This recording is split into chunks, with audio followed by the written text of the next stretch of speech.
je vous retrouve aujourd'hui pour une nouvelle vidéo, pour vous parler encore une fois des voyageurs de la nuit.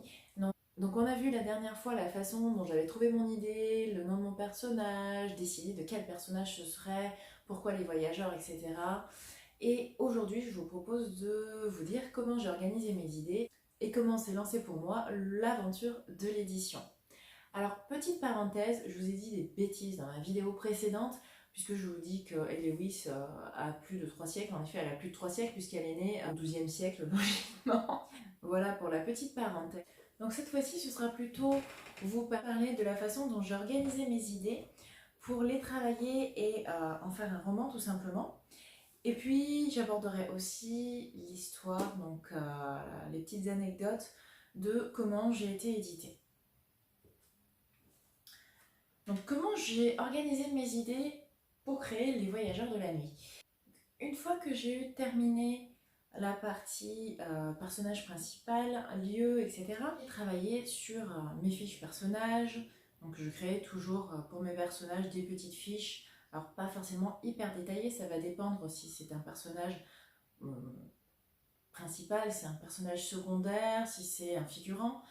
Certains figurants peuvent, cela dit, avoir une fiche un peu plus développée selon le rôle qu'ils vont avoir dans le livre, puisqu'il y en a qui restent très importants.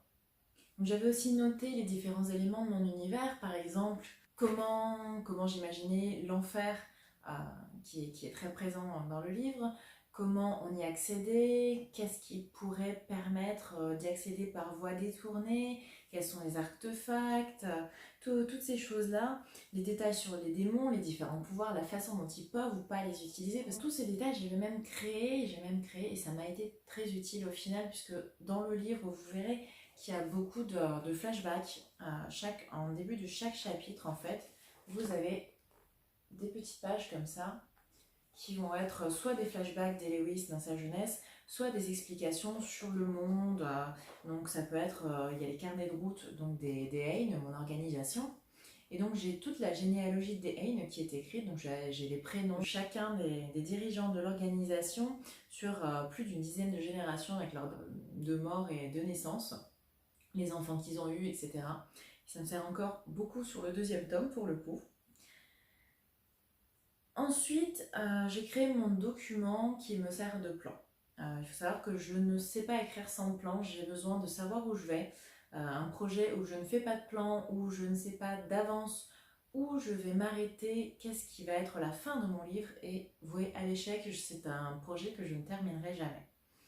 Donc j'ai toujours un plan avec le détail du nombre de chapitres que j'imagine de faire. Je sais à peu près dans ma tête aussi combien de pages chaque chapitre va faire. Et à côté, j'ai un petit résumé, un titre éventuellement, mais sur les voyageurs, j'en ai pas mis. Je sais que sur certains de mes projets, j'aime bien avoir des titres. Mais là, c'était pas du tout le cas. Sur les voyageurs, ça s'enchaînait tout simplement. Et puis, il y avait déjà cette petite introduction que je mettais à chaque chapitre. Donc, j'avais pas envie de rajouter un titre en plus de ça. Donc, sur ce plan, j'ai un petit résumé de chaque chapitre. Donc chapitre 1, je sais pas, Héloïse découvre qui elle est, etc. Je ne vais pas vous en dire plus, sinon je vais vous spoiler le livre et ce serait un peu dommage. Bien sûr, je fais des résumés, je suis ce fil directeur, comme ça j'ai pas besoin d'y penser pendant l'écriture. Tout se déroule, tout est fluide pour moi. Et il arrive évidemment que des choses se décalent. À ce moment-là, j'ajoute des annotations, je me décale, histoire de m'y retrouver aussi plus facilement. Alors il faut savoir, donc je vous disais la dernière fois que Les Voyageurs, j'ai écrit le premier jet en 2008. Donc c'était un projet qui ensuite a dormi pendant près de 9 ans avant que je me décide à le modifier, à le reprendre un peu et à l'envoyer une première fois à des éditeurs. Ça n'a pas lancé l'aventure de l'édition. Donc c'est un passage qui m'a un peu découragée parce que tout simplement j'avais envoyé un projet brut. Sans préparation, sans vraiment avoir fait de vraies corrections, sans avoir un résumé correct. Puis il y avait quand même encore énormément d'incohérences, d'erreurs, de maladresse, je pense, dans ce premier jet que j'ai envoyé. Et le projet est reparti dormir encore quelques temps, jusqu'en 2017, où j'ai croisé sur le salon L'Imagine à Livre, donc qui se passait à Toulouse, qui est reporté cette année d'ailleurs en octobre, on pourra s'y retrouver. Donc sur ce salon, j'ai discuté avec divers éditeurs, je suis passée sur le stand de Livresque Édition qui est devenu donc mon éditeur aujourd'hui, et j'ai discuté très longtemps avec eux parce que j'ai bien accroché avec l'équipe qui était présente, j'ai aimé ce qui était présenté sur le stand, j'ai discuté avec l'éditeur lui-même. Et puis, au fil de la discussion, dans ma tête, je me disais, vas-y, demande. Mais j'osais pas. Je sais pas parce que c'est pas toujours facile. Alors, je sais pas ce qu'il en est des autres auteurs, mais c'est pas toujours facile de dire, d'arriver, de dire oui, j'écris. Ça paraît toujours un peu prétentieux. Donc, et puis au bout d'un moment, je me suis dit, allez, jette-toi à l'eau. Après tout, au pire, qu'est-ce qui risque d'arriver? On te dira non. Voilà. Donc, j'ai tenté, j'ai demandé, est-ce qu'ils prenaient des manuscrits? Et donc Jonathan, l'éditeur, m'a répondu, écoute, normalement, le comité de lecture a déjà fermé pour la saison, mais allez, je te donne ma carte, envoie-moi ton livre. Alors là, bon, bah, c'est sûr, on est super content parce que déjà, c'est un premier pas, on a trouvé un éditeur qui semble nous plaire, qui semble nous correspondre dans ce qu'il propose, dans son état d'esprit. Moi, c'était vraiment aussi l'état d'esprit de la maison d'édition qui m'a beaucoup plu quand j'ai discuté avec eux. Et je pense que c'est très important d'avoir un bon contact avec son éditeur. Donc je suis repartie de mon salon avec ma pile de livres sous les bras. Je suis rentrée à la maison et je me suis dit, bon, ok, donc maintenant j'ai envoyé un manuscrit, il faut l'envoyer. J'ai repris mon manuscrit et je me suis dit, ouais, non, je peux pas l'envoyer comme ça va pas être possible. Donc j'ai refait un travail quand même un peu plus sérieux que celui de la première fois sur mon manuscrit et j'ai fini par l'envoyer, je pense 3 ou 4 mois après. Je crois que le salon se déroulait en avril et il me semble avoir envoyé la première fois mon manuscrit en septembre. Donc ensuite j'ai attendu qu'il passe en comité de lecture et puis en 2018 j'ai reçu la réponse positive comme quoi mon manuscrit était accepté, mais qu'il y avait quand même pas mal de choses à revoir avant qu'on me propose un contrat, à savoir qu'il était passé entre les mains du comité de lecture et qu'il y avait, des points négatifs, notamment la fin. Mon Dieu, mais cette fin.